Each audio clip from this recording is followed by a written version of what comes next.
Hindi nakalusot ang lalaking ito na nagpakilala pang opisyal ng barangay sa isang checkpoint sa Haro.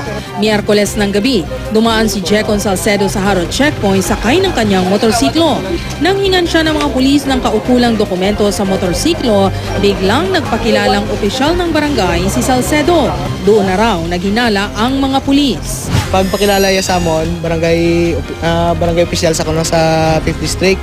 Tapos gin-check kong mangkot kong ID. Ting ID ginatagi sa akon ang kumilik na blang ID. Tapos pag ano niya sa akon, singkong ID mo sir nga sa barangay official o kung lisensya na lang. Iwala gid sa may present sir. Tapos gin tawag kong deputy namon nga nang si sir na lang maano. Tiyan mo to pag ano yan na kuhaan isa sa ngamunyo kay mapalag pa sa malagyo pa sa dani. Nakuha mula kay Salcedo ang ilang pakete ng hinihinalang shabu, isang magazine na may laman pang mga bala at 7,000 pisong halaga ng pera.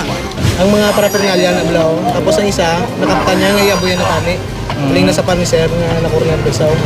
Nakadetain sa Haro Police Station ang suspect at nahaharap sa kasong illegal possession of prohibited drugs.